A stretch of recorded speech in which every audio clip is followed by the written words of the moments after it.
Second loss for the Miami Dolphins against the New England Patriots, 33-27. Will Mike McDaniel survive after Thursday, Buffalo? Let's talk about it.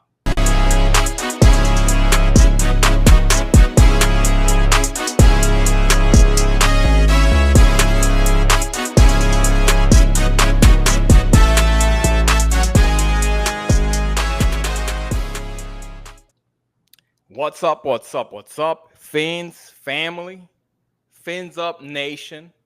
We're here still. 2 weeks, 0-2. We're still here. And, Danny and Jules, outside the pod in Miami Dolphins podcast, we're here to let our emotions out on you. And, hey, a couple of Southwesterners from Arizona. We love the Miami Dolphins, though, and we love to talk about them, even today. But me and Jules were chatting during the game, and towards the end of the game, I told them, you know what? And this is before the last drive, because I thought the game was over. But I said, I'm not even mad. And I'll tell you why on the pod. And here's why. Probably because really early in the game, I could tell that the season's over. Whether we lost or win, it wasn't looking like a good team. Right? So at that point, I decided that the season is over for Miami. Because the only way I would say, hey, you know what? Last week was a fluke. We're back on track. It would have had to been an ass whooping of the New England Patriots. And it was anything but. They did not perform. Was it more competitive than last week? Sure. But still, like the intro, it was a sloppy second loss. The Miami Dolphins fall 33-27 at home. I haven't really even thought about that yet. At home. But why did you think that it was already over before it started?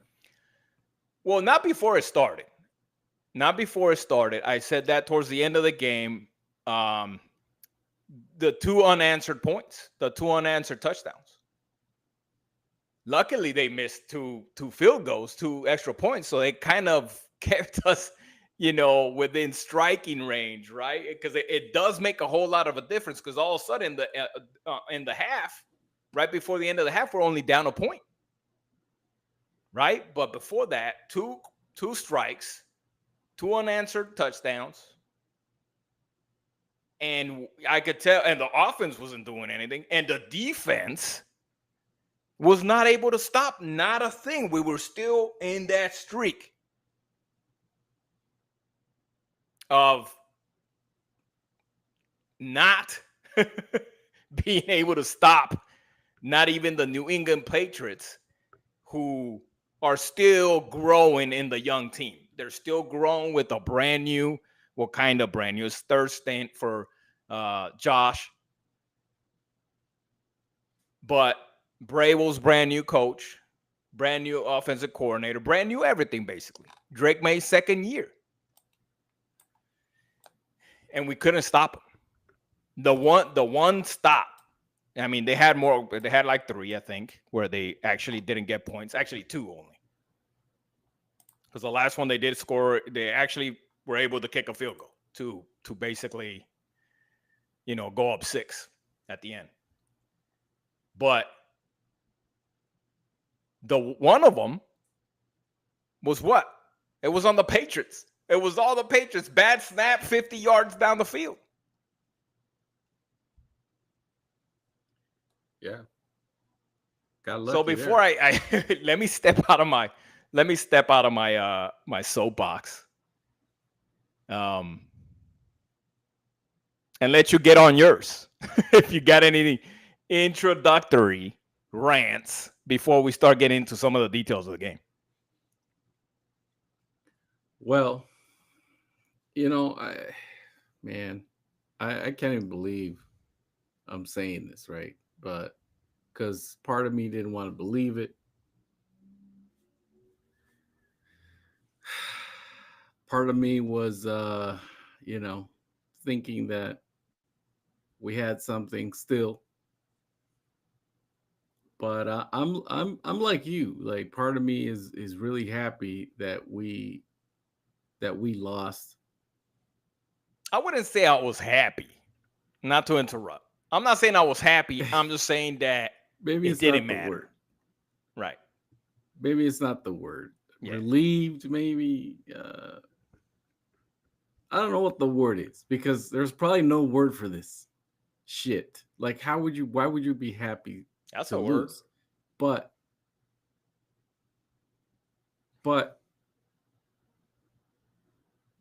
it seems like within the last couple of years, we're always hanging on to something positive that happened in the game. Like we'll have people say, well, Tua threw for 300 yards and 2 touchdowns. What are you talking about? His completion percentage was the best in the friggin', this That week. week or In week whatever. 2, Yeah. his rating was, better than anyone else. And so, like, people hang on There's to that always stuff. that hope. And that's probably why you said you're kind of happy, right? Because it kind of takes you out of that. There's no way you can't polish this turd. And even then, I mean, they still will. Somebody still will. There's a few on X that hate any pessimistic stuff, but so they are always optimistic. But go ahead. Sorry. So part of me wanted to like lose worse.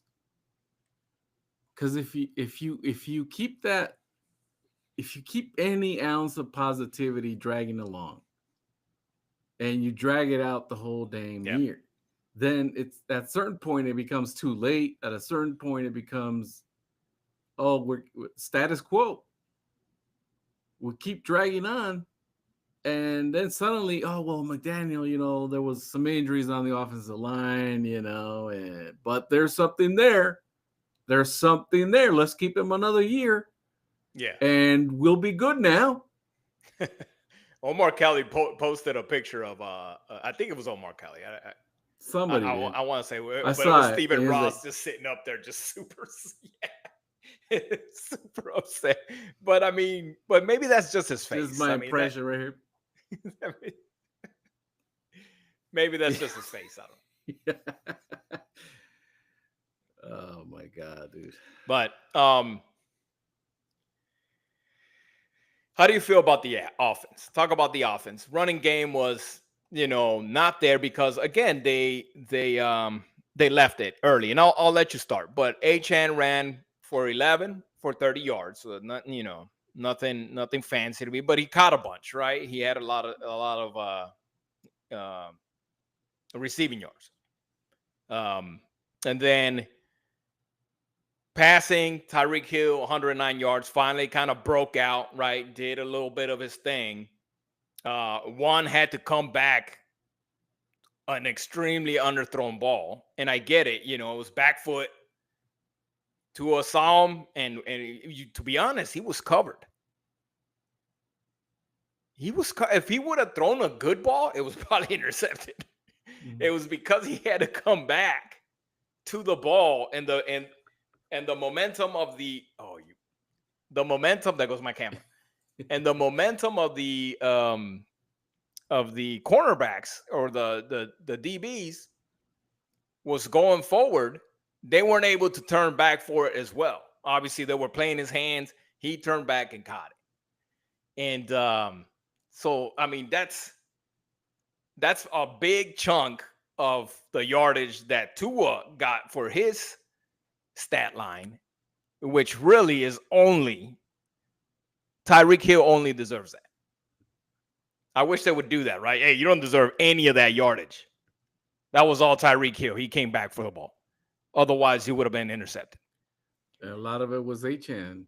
Yeah, a lot of it was the offense was H-N, Malik Washington. Nothing was really Tua. He made a few good reads. He made a few good throws. After his progress, not his first read, right? It was, so shut up, Xavier Howard. He did make a couple of throws to second and third read. So he did a lot better than the last game. That's for sure. But he didn't convince me of anything else. I mean, all right. Anyway. No, and that's the thing, right? They do enough. There's talent enough on this team to put that smoke screen up for us, right? Mm-hmm. Mm-hmm. There's so much, like Tyreek Hill has become the master of that underthrown ball coming back and getting it. It's like, is that a testament to him, or is that a testament to Noodle Arm Tua? To him, bro. God dang it, man! I'm not saying that Tua is not an NFL quarterback, but he's not the quarterback of the franchise anymore in my eyes. Yeah, there's just not enough. There's just not enough. He'd be a great backup. Not enough arm, not enough mobility. And I think, I mean, once he starts pushing into his, what is he, 27 now or something like that? I mean, he's only gonna go down from here, I think, as far as quickness in the legs, which is not much, and stuff like that. So before we were supposed to kind of go through more of the offense. So let me just say the other couple of things that I saw through the offense is clock violations or having to take the timeouts because the clock was running down. It's been three freaking years or 4 years or 5 years or as many years as Mike McDaniel's been here. We've always been fucking racing with a damn play clock. Every time. And we're still calling timeouts for the same crap. He hasn't learned, bro. Well, we got lucky there because then they called the timeout on New England. Well, yeah, you're right. One of them. But he's right, always almost every play he's racing the clock, bro. And that's what I was trying to allude to with the smoke screen stuff. There is enough plays there that some of these other things then we forget them because there's just enough positive there to shield our eyes from the truth, bro.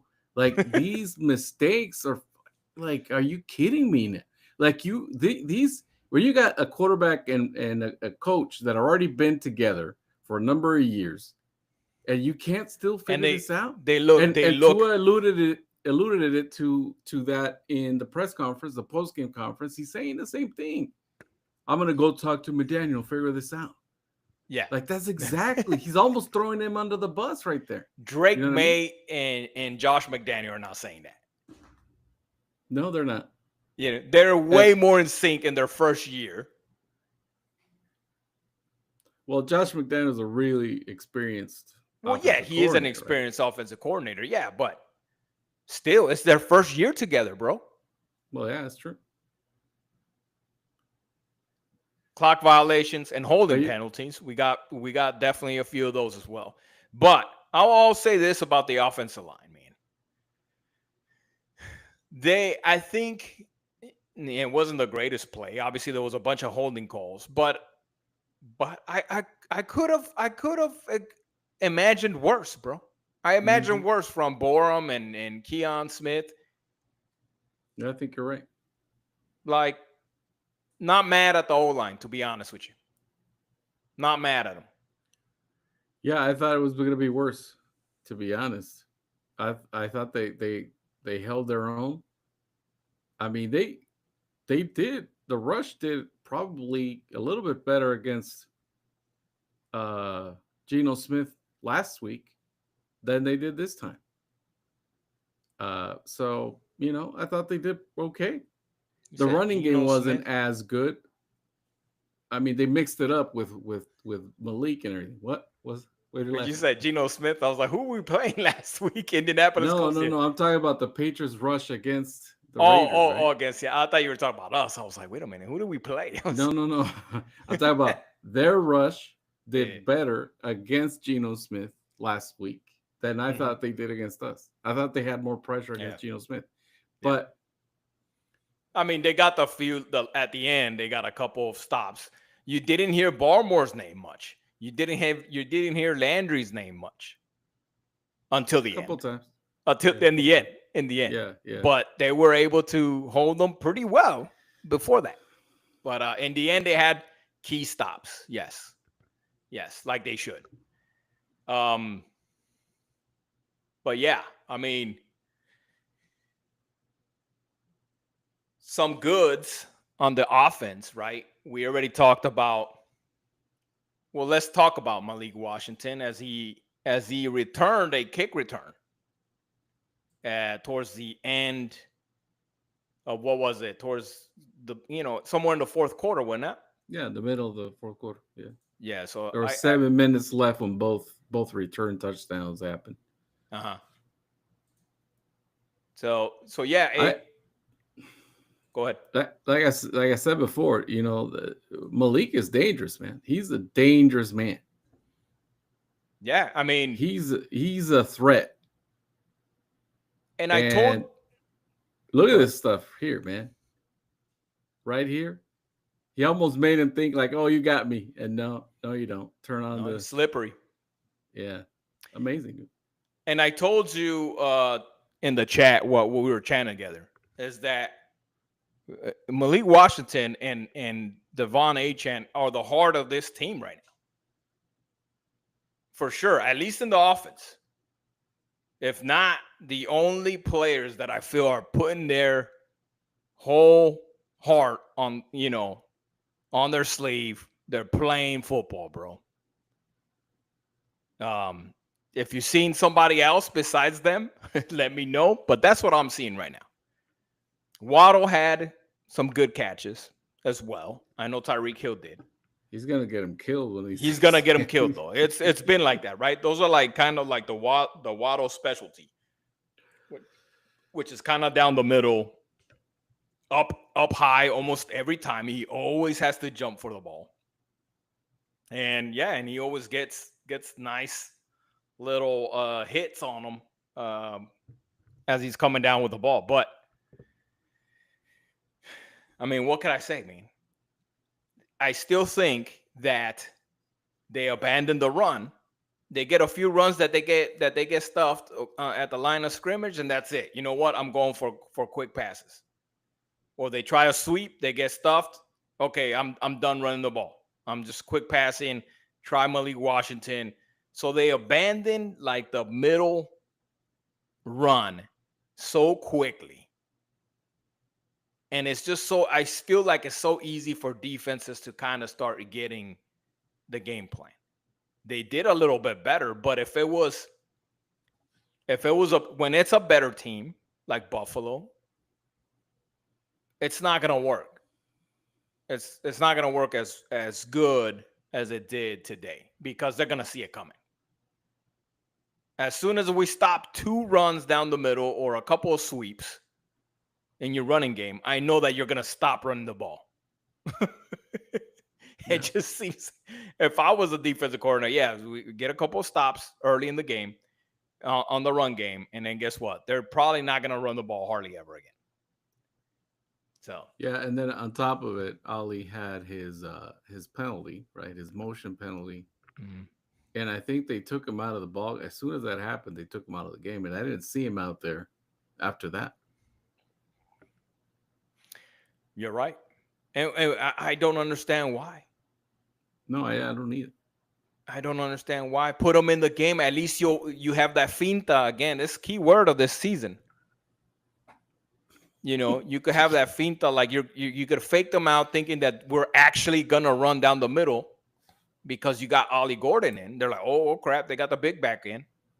And we could at least have that as a play action fake. Because they know they're too scared to run Achane down the middle. Even though he's shown that he could do it, bro. Even freaking whoever we played last week. Indianapolis Colts running back. Can't think of his name. Taylor. Yeah. Even Jonathan Taylor was stopped a few times last week. Doesn't mean that everybody gets stopped a few times, bro. Doesn't mean that you can't run the ball. It just means that they got lucky. They called the right defensive play and your offense didn't execute. Or just a defender. Barmore is big and freaking scary in the middle, bro. Sometimes he's going to make the play. Doesn't mean you abandon the freaking run the whole time, bro. No, yeah, you don't. You definitely don't. Because as you saw when Achan on the play that he went that he, there was a couple of plays, right? But the one that he ran out of bounds accidentally. You just got to keep giving him the ball, man, because he's your home run hitter. How do you abandon that when you have such a threat? Yeah. That's crazy.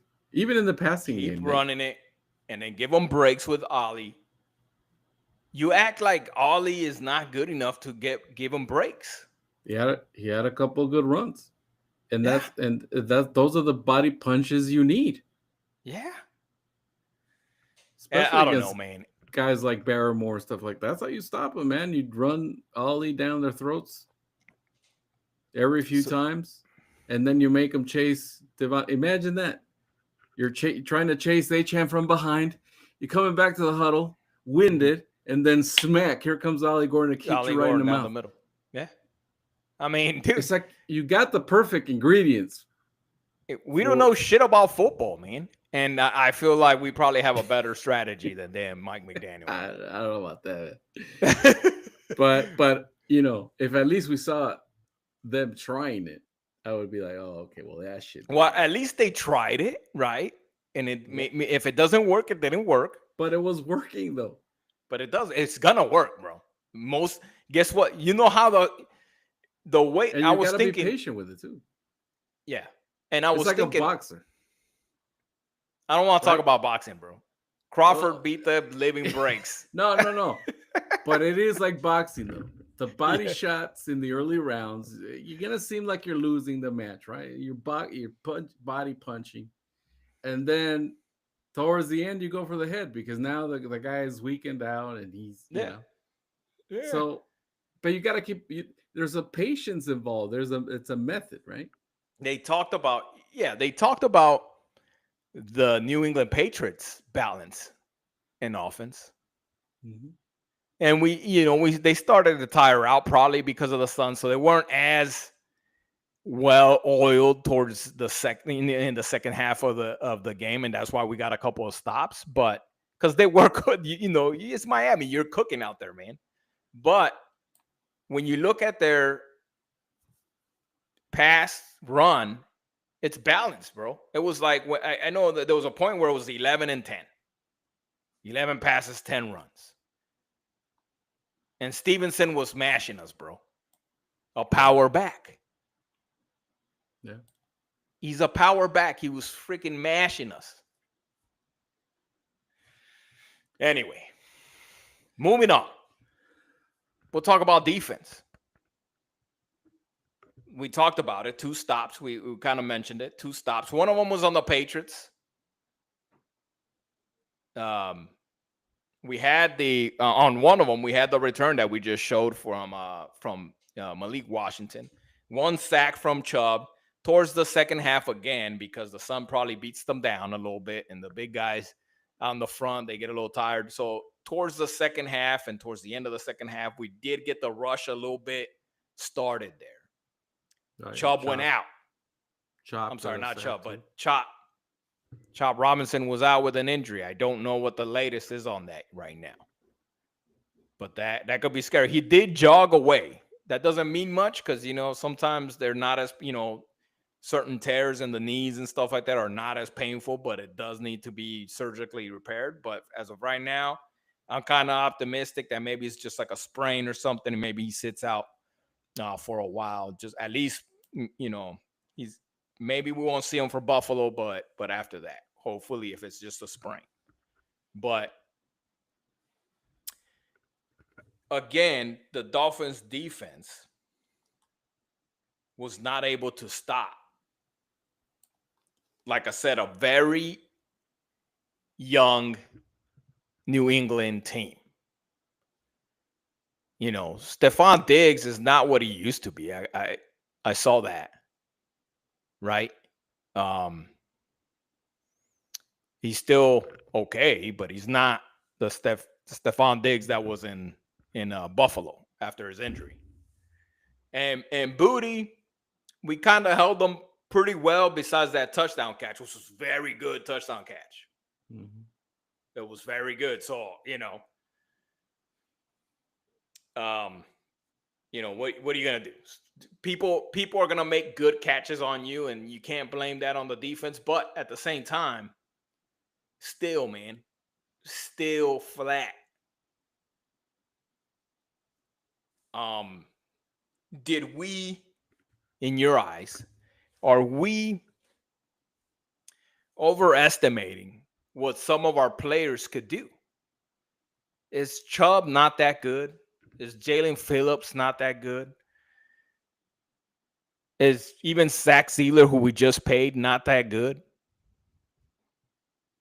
Chop Robinson, maybe not that good. Like, did we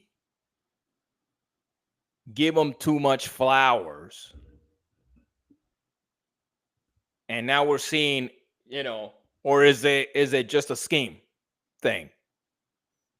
Or are they never, I mean, you could say, well, we're never in 3rd and long. so we can't pin our ears back and rush. But 2 times out of that game, that's when we got a sack and maybe a hurry or whatever. But I mean, figure something out, man. What do you think? As a unit, they're not playing together, right?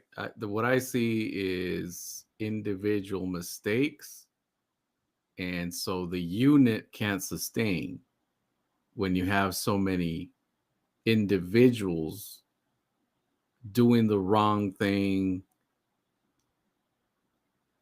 At certain points, it's either a penalty, someone who made a coverage mistake or something like that. I mean, I credit the Patriots for doing a lot of the stuff that, to kind of curb the pass rush, right? Because they were sneaking those tight ends out, those running backs out.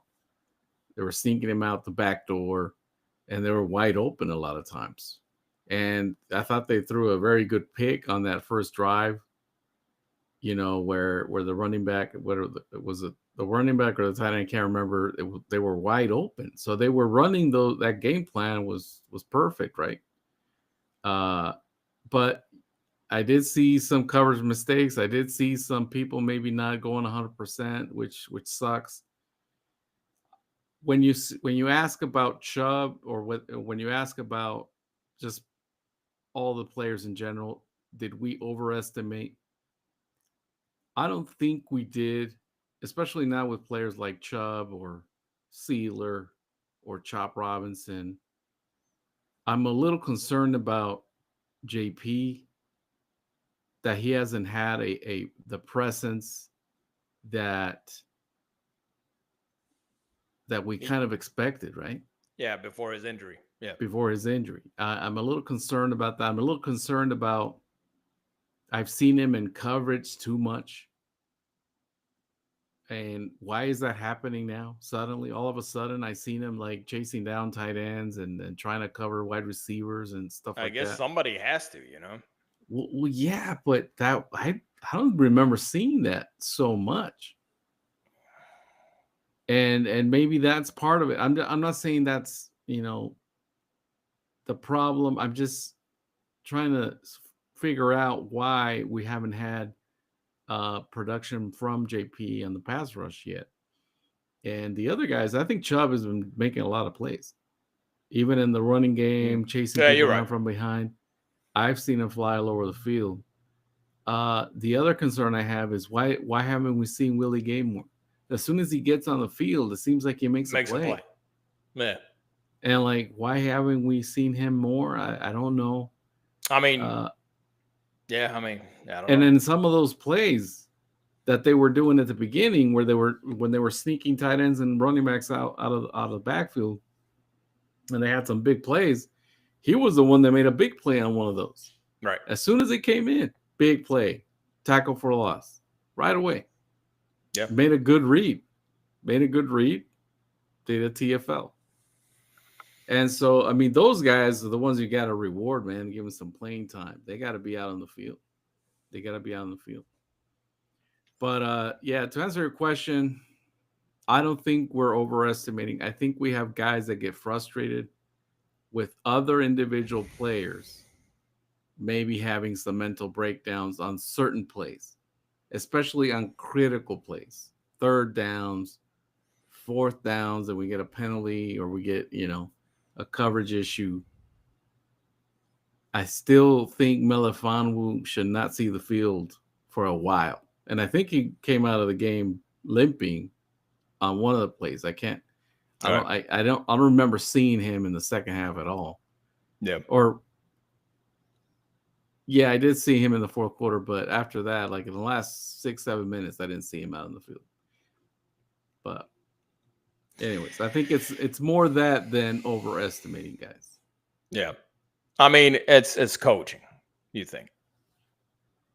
Well, why are we having so many of those? I mean, if you want to go back and look at the root of the problem, then yeah. Yeah. As a unit, we're not playing together. And then whose fault is that? You got to find the players who will. Or you got to find a new coach if he's not able to do it. If he's not able to get them to play together, then that's on the coach. Yeah. I felt like they were able to move New England Patriots, that is. Were able to move the ball way too easily, man. The whole game. Wait, imagine the Buffalo Bills offense. Drake May was able to move out of the pocket and, get some yardage with his legs easily. Not scared of anybody. It didn't seem like, and extend the plays if he needed to, which he didn't need too much because, the receiver, his first read was probably going to be there a lot of the times. It leads me into my next point, my next statement, which was, let me backtrack a little bit. And I'm not sure if I talked about this last episode, but I was thinking that Mike McDaniel is going to be fired. A loss today, right? With a loss today, I thought that was over for McDaniel. Not saying that he was going to get fired today, which I'm sure is a possibility, but especially with these clock violations, just this list, unable to manage the team like it should be managed after several years of being a head coach. It still doesn't seem like he's learned. It still seems to me very similar to his first year of coaching. You know what I mean? Where you kind of gave him that buy, like, hey, nah, he's good. He's brand new. He's never coached before, really. So, you kind of give him that pass. But anyway, so I was on that train. Like, he's gonna get fired if he loses with New England because he's definitely gonna lose in Buffalo. But they weren't gonna fire him in the short week, right? They wouldn't fire him in the short week. They would fire him after the Buffalo game. A lot of people may be on the same train in social media and some of the media. But I'll tell you why I don't believe this anymore. The reason why a lot of people were saying this, and including myself, is because we were thinking fire McDaniel after Buffalo. And now Anthony Weaver has 10 days to figure his stuff out before the next game against the Jets. And the reason I'm saying it's probably not going to happen anymore. It's probably not smart. Let's just keep them to the bye until we see even more. As you guessed it, probably. It's because Anthony Weaver is not the guy. Anthony Weaver is not the guy to take over. So you don't really have a choice. What are you going to do, Breville? Smith. Not, I'm sorry, Bevel. Smith. You're not going to do it. You might as well just let him continue on because you don't really have a better option at this point. At this point, you might as well let the season roll on.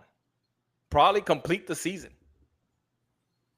Even though, because you don't have a better option, man. You just don't. Like I said, I'm retracting that statement of them firing him after Buffalo because Anthony Weaver is not him. Anthony Weaver is not him. You might be right. From what I saw last year, I thought Anthony Weaver was probably the next guy up if McDaniel were to be fired this year. But Fluke. With what I was seeing last week and this week, and did you see my sign just kind of fall? The Miami Dolphins sign right behind me, dude. Yeah. That's symbolic. I just saw that over my left ear. It just fell. You saw it here outside the pod. Freaking the ghost of Don Shula just knocked over Jules' Miami Dolphins light up sign, Litton sign, whatever you want to call it. Oh gosh. This is over. Anthony Weaver is not him. That's coming from Don Shula. You saw it here first. That's coming from Don Shula. That's coming straight from the Don. Right. Yep. Man, what was I saying? Yeah, no, from what I'm being seen from Weaver the last couple of weeks, I don't think his players are, I don't know. They don't seem motivated. They don't seem.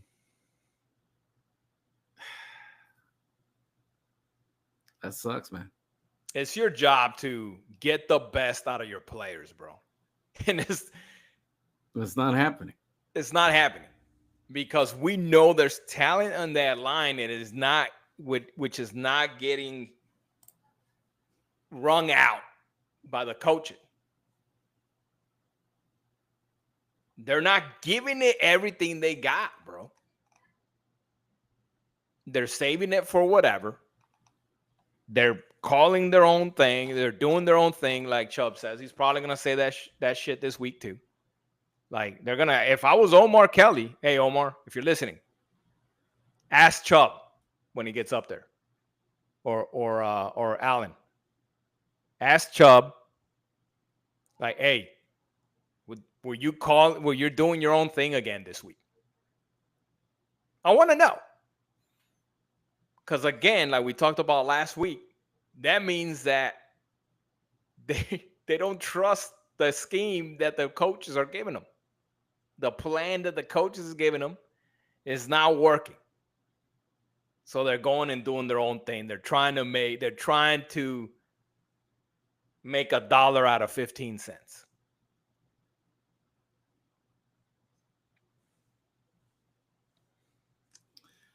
Yeah, I can't disagree with you there, man. I can't disagree with you there. Yet last week, we kind of were just chalking it up to the offense. I mean, then we're scoring a lot, but we thought maybe it was flukish. Maybe it was just the game plan stuff. But I did see a lot of people running into each other. Didn't seem like they were, protecting their gaps, protecting their lanes or whatever. I don't know, man. It's weird. I got a weird feeling. And I mean, it feels a lot like before freaking, before our last tank, basically. Shit, man. Probably worse. I don't know. But it feels the same. I can't think of what year that was. 2020. But it feels that way.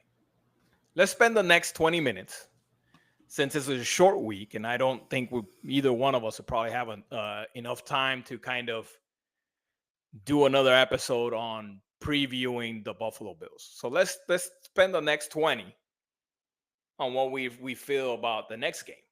Thursday night football at Buffalo, New York, against Daddy freaking Josh Allen. I'm not gonna lie, man. I mean, we ain't got nothing. I can't argue the fact that he's about to have an easy game, kind of like he did today. He didn't have too many passing yards. They probably just ran the ball with because Cook cooked the Jets all day. They had all the possession. I don't know what happened to Justin Fields. I saw that Tyrod Taylor had the touchdown pass, the only touchdown that they had. But so I'm not sure if Justin Fields is out, but we'll talk about the Jets later. But Josh Allen and Cook are gonna cook us, bro. If you think DeMondre Stevenson was hard to stop today,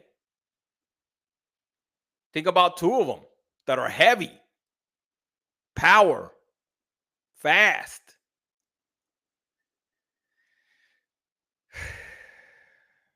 We don't have it in us. We lost your audio, bro. Sorry. There you go. Yeah, and they've always done well against us, right? Josh Allen's always, especially in Buffalo, man. Yeah, it doesn't. It's not going to be pretty. Coming back from 0-2 short week on the road, this is like kicking the dog. Kicking whatever that fucking phrase is, kicking you while you're down. Yeah, it's gonna be one of those. It's not gonna be pretty at all, dude. And they're not gonna hold back. That's the thing. Oh, it's not like no NFL team will hold back. But even if I was them, I would try to put you in the ground, bro. If I was Sean McDermott, I would tell my team, bury him. Yeah, because we'd be happy to do it to them. Yeah, bury them so they don't come back at all this week or this year. And when we go to Miami, they have nothing left. Yeah. When we see them in Miami, we know for a fact that they've already rolled over, belly up. Yeah, and I hope so. Like that's what I've been saying today, right? I mean, I hope it's a garbage game for us. I hope we get trashed because we need to get forced. It seems like we need to force Ross to do something. It feels forced. You know what I mean? Like almost every time. It always feels like that with the Dolphins, man. And I never really. I'm not a big tanker, right? I don't. I understand there's like some validity to it. Like there's times where you need to do it, or else you're never gonna get out of it, right? But at the same time, if you're not gonna fire your GM, then don't waste my time, bro. Yeah.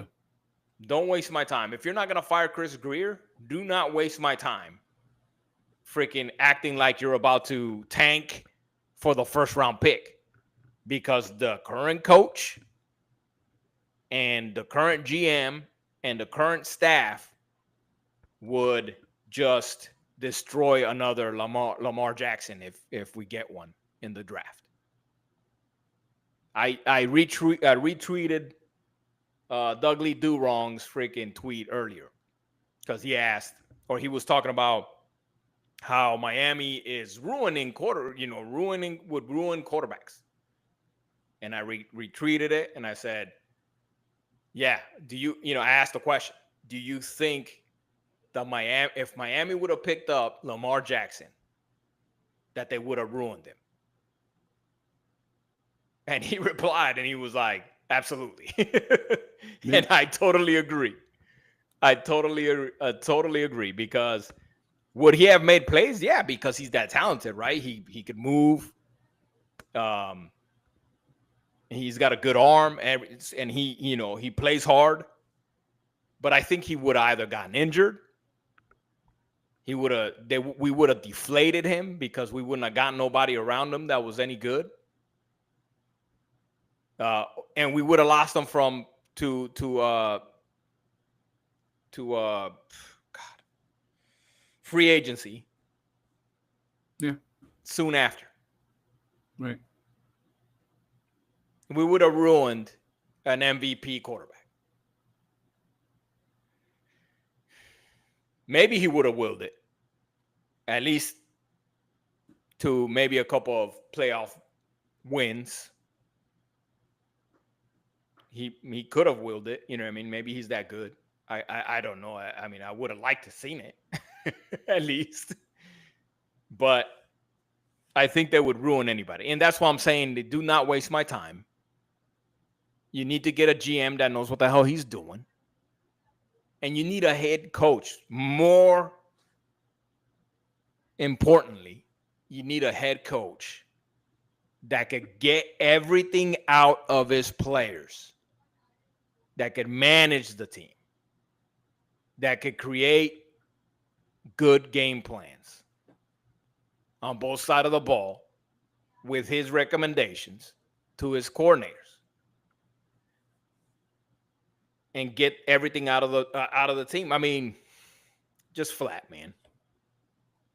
Looking into Thursday night football, I don't want to give any predictions because the Buffalo Bills are going to murder us on primetime TV.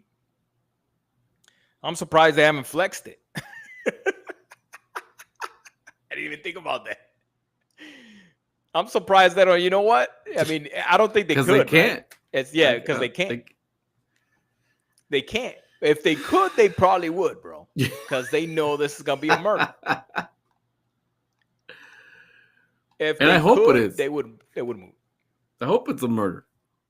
I mean, like I said, bro, I'm not big on tanking because I care about the players so much. And I don't think that's what I'm saying, like tanking. Right. I'm just saying we give it our best shot and we still get murdered. That's what I want. I don't know if that means. Yeah. Dude, what I'm saying is that I'm not hoping for that. I'm not saying giving it to him. Don't give it to him. Like, yeah, I get it. I got you. Hand the win. I got you. Don't hand them the win. I get it. But I can't hope for that even just because I care about these guys, man. I care. I truly care. Win, huh? Don't you think if they turned it around and suddenly something clicked and McDaniel's the best coach in the world and then they go like 15-0 from here? No, I know that's not going to happen. But don't you think that's what I want? Like, I would rather have that than go through another rebuild. I would rather have that, of course, dude, because you know that we know reality, right? We're not delusional. A rebuild is at least 2 years of shit before we make it to the playoffs again. At least. I know, man. That's why I don't want it, but I do want it so we can get it over with, right? That's the thing. Murder us so that we can get over it. Yeah. So there's not too much to talk about previewing the Buffalo Bills besides the point that the only I guess the only thing that I see that the Dolphins could take advantage of or exploit the weakness of the Buffalo Bills may be a little bit. And really not that big of a weakness is on the defense. But the thing is, so we got to score more points than them. If we want to win the game, we got to score more points. It's because so we got to get lucky for us to win. There's I think the defense. They have to fumble like 10 times. They have to throw a bunch of picks. I think their defense is going to be just fine. The only reason they gave up a touchdown today was because it was garbage time, dude. And Tyrod Taylor came in because I guess Justin Fields. Why would you have him out there if you're getting killed like that, right? And so that's the other thing. Maybe we should get murdered so that maybe we can take a look at Zach Wilson and. Not Zach Wilson. like that's gonna make it, no, Zach Wilson. So it could be worse murder than you're thinking. So everybody can say that Zach Wilson shouldn't be number 2, right? And I blame Greer, right? This roster, even at backup quarterback, these are not backup quarterbacks. I'm not saying that Quinn Ewers, should be starting quarterback or even number 2. The only point that I'm trying to make with that statement is that they did not put a backup quarterback on this team. They didn't. So you're making me rage right now. This is a. I want to talk. Hey, if anybody has a straight line to Stephen Ross, let me talk to him, man. Because I think I could convince him to fire people. I hope he's got. Do you think he's got a bunch of yes men? Do you even think like Dan Marino's like a yes man to him? Do you think Dan Marino's a yes man? He seems very quiet, bro. I would have thought that Dan Marino was like, hey, Steven, we need to fucking throw this shit away, bro, and start from square one. Like, these bitches, you know what? Tua sucks. You know what I mean? Excuse my language. I hope so, dude. I don't think it doesn't look like that's what's happening, bro. That's a great point. I hope so. I hope there's someone in his ear telling him this shit because he must have a bunch of yes men, bro. And and what I mean by yes men is like, and women, I guess, or whatever you want to call it. What I mean by that is that they're probably no, we're good, and he kind of eats it up. Nobody's telling him like, hey man, we telling him the truth about the franchise, the state of the franchise. Matter of fact, that's what you need to do. Is do a state of the franchise freaking meeting with your personnel and say and tell me the truth. And where are we falling short? And I would be there. And I would say everything. All of it.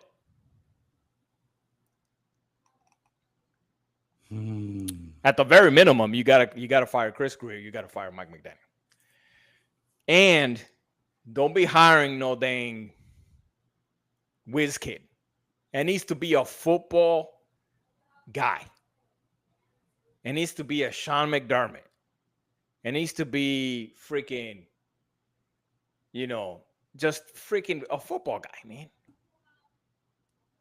It just seems like, I don't know. I get, Mike McDaniel's been around football for his whole life, basically. He has. Yeah, but that's. I don't mind a whiz kid, as long as he's able. As a head coach, I do. I don't mind it because there's been a few whiz kids that have been doing just fine. Who? I don't know, LaFleur, McVay. Nah, they're not the same. Well, they're not the same because they're better coaches? What are you saying they're not the same? They were the same. Well, they're out of the same tree, I guess you want, if that's what you're saying. No, I don't even give a shit if it's from the same tree. It's just maybe some other assistants or coordinators or guys that have been around football have not head coach experience. Is that what you're trying to say? Like head coach experience or just people? No. Just their, I guess, their character, because he's more of a like let the players coach themselves, more like stand back, try to, mastermind the run game and pass game, and which you know what? I'm bringing this out real quick. That's the thing. Maybe you just need someone. Why aren't you playing? Next time I hear, there we go. Next time I hear offensive guru, it's got to be louder. That's got to be it right there. Offensive guru goes in the freaking basket, in the whistle basket, bro. Offensive guru is the same as offensive coordinator. It's not a head coach. That should be our. I don't even think he'd be at this point. I don't even think he'd be a good offensive coordinator, bro.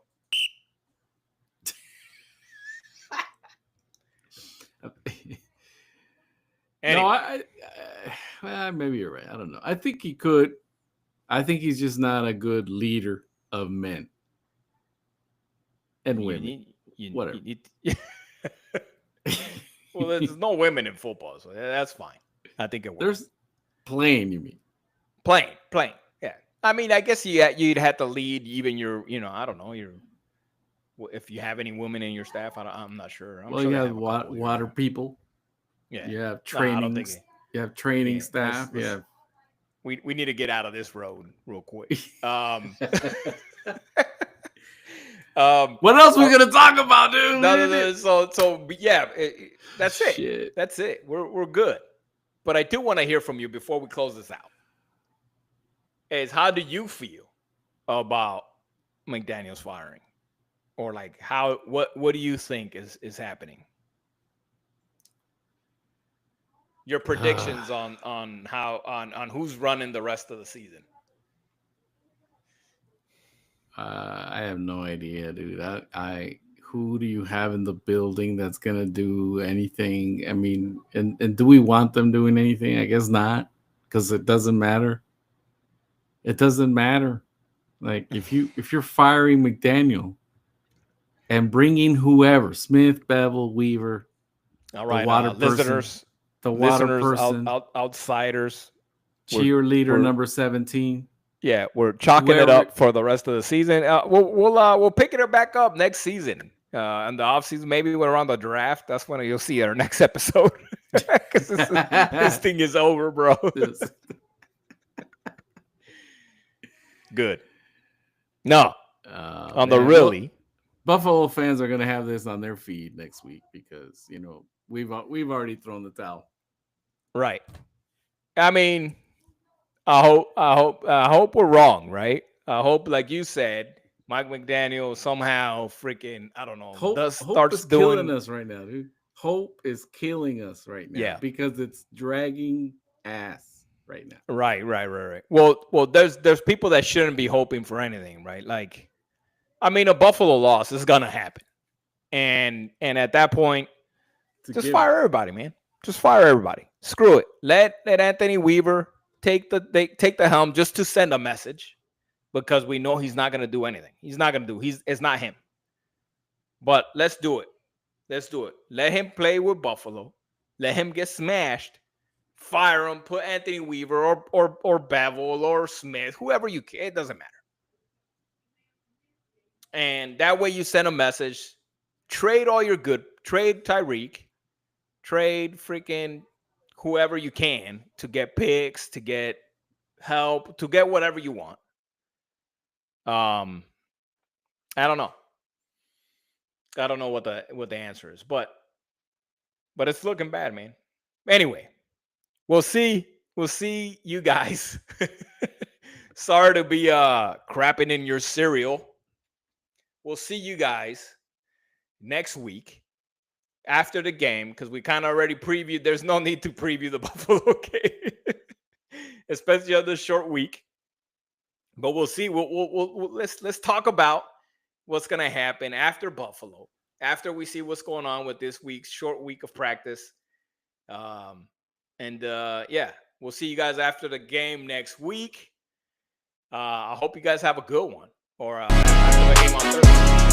Hands up.